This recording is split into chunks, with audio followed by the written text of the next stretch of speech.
Territoret shqiptare gjatë sundimit osman.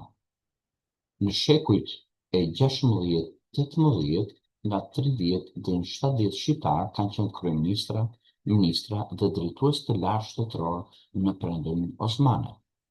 Një ndër ta ka qenë edhe Mehmet Pash Kypriliu, nga roshniku i Beratit.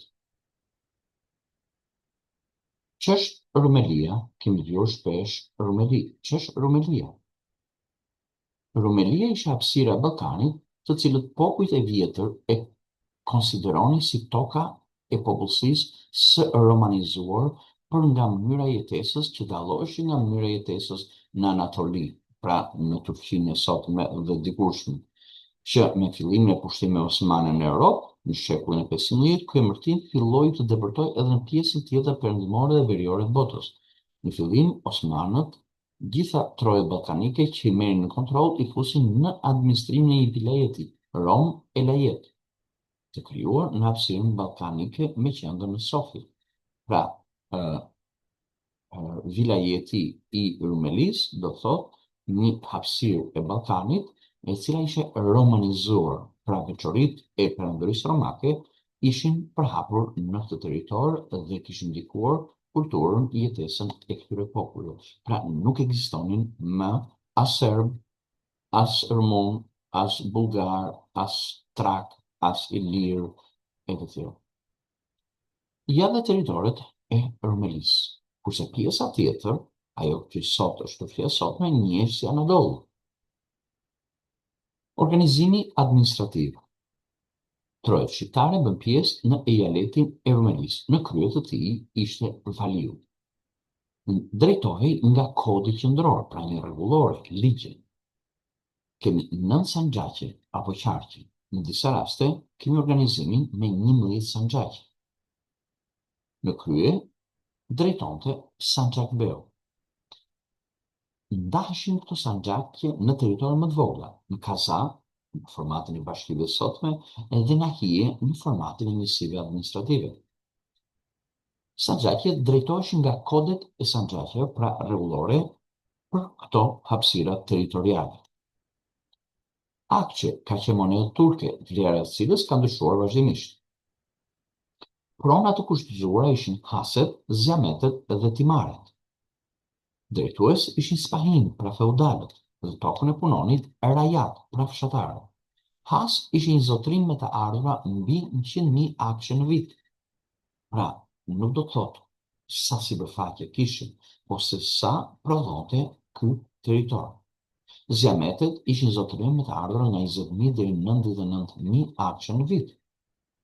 Timar ishin zotërim me të ardhura deri në 19.999 akçe në vit. Pra, njësia në vogël ishte timari. Më pas vinte zjameti dhe më pas hasi. Të gjitha këto kishin si veçori jo sipërfaqen, por se sa prodhonte ky territor, sa para prodhonte ky. Pronat të pakushtëzuara ishin çiftliku, të cilët drejtuesit ishin çiftlikarët dhe fshatarët ishin çiftçinët. Në periudhën kur perandoria osmane ishte e fuqishme, çiftliku ishte një pronë shumë e vogël në tërësinë e pronave. Kur perandoria osmane bie, atëherë çiftliku është që zgjeron fuqinë e tij. Pra, pronat e çiftlikëve sa vinë dhe fuqizohen dhe zgjerohen sipërfaqe në dëm të pronave shtetërore. Organizimi ekonomik. Organizimi ekonomik i fshatit në zonën e parë ishte sistemi timari, ku spahin, drejtuesit e timarit, shfrytëzonin tokën kundrejt kushtit ushtarak. Fshatarët, pra rajat, shpyenin taksa ndaj spahiut, të dhjetën, të pendës, të kafshës. Penda do thotë një çift kafshës, të cilët tërheqin parmendën dhe punojnë. Të kafshës do thotë se sa prodhim merje lidhur, kafsha është pjesa që mbetet pasi merret gruaja. Taksa e shtetit për kokë, për individ, gjizje, për bagtin, ishte xhelebi. Pra për çdo të rritur jo musliman, në vitet më të vjeshtra, paguash një taksë. për gjinin mëshkullor. Dhe për çdo kokë bakti, paguhesh xhelet. Pronari i tokës ishte sultani, toka ndahej në hase, zjamete dhe timare. Në zonën e dytë, krajinat të vetë qeverisura i pagonin shtetit një tribut pra taksa vjetore, në të holla dhe në ushtarë. Cili ishte pronari i tokave në një elajet? Ishte sultani. Si e administronte këtë territor? E dhuronte bashkë me fshatarët. Ç'ishte timari? Pronë e kushtëzuar. Ç'ishte çikligu? Pronë e pakushtëzuar. Qytetet shqiptare. Zejtarët e tregtarët shqiptar u bashkuan në esnafe, pak a shumë siç ishin korporatat gjatë Bizantit. Në kryet e esnafit, për korporatës, qëndronte një këshill, pra lloxha. Ato kishin rregullore, pra statutet e tyre, që përcaktonin shtrydhjen e punishtetve, lëndën e parë, merrnin pjesë detyrimisht në fushatat ushtarake të sultanit, jepnin ndihma financiare për institucionet fetare dhe ndihmonin hapjen e shkollave. U mbuluan me një vello fetare islam. Ishin qendra tregtare, por tregtia në territoret arbërore kishte bilanc pozitiv. Gjatë disa zeje të punuara, në zeje hynin prodhime të metalit, drurit, gurit, leshit, pambukut e të tjerë. Qendrat kryesore zejtare tregtare në shekullin e 18 kemi 80 zeje, 900 dyqane. Ishin Shkodra, Prizreni, shumë fuqishëm, Elbasani dhe Berat.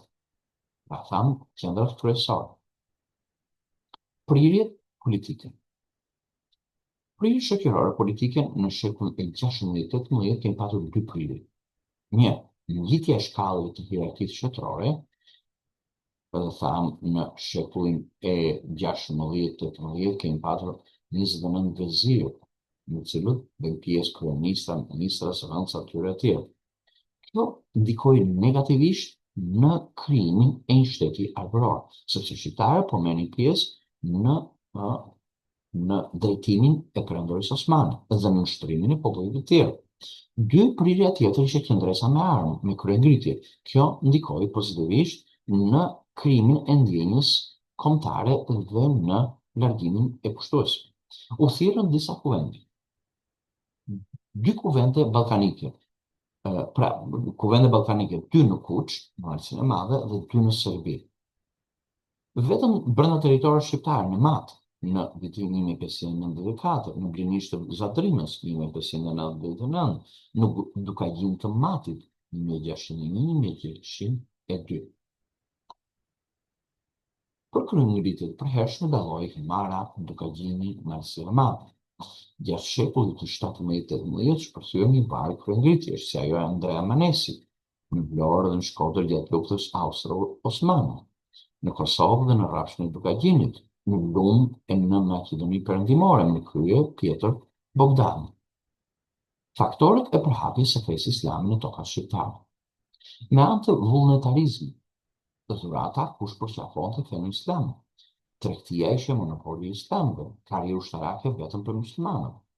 Pra, ishin disa detyra të cilët, nëse ti doje që të kishe një karrierë, duhet bëshe musliman, me anë dhunës në forma indirekte dhe në formë direkte.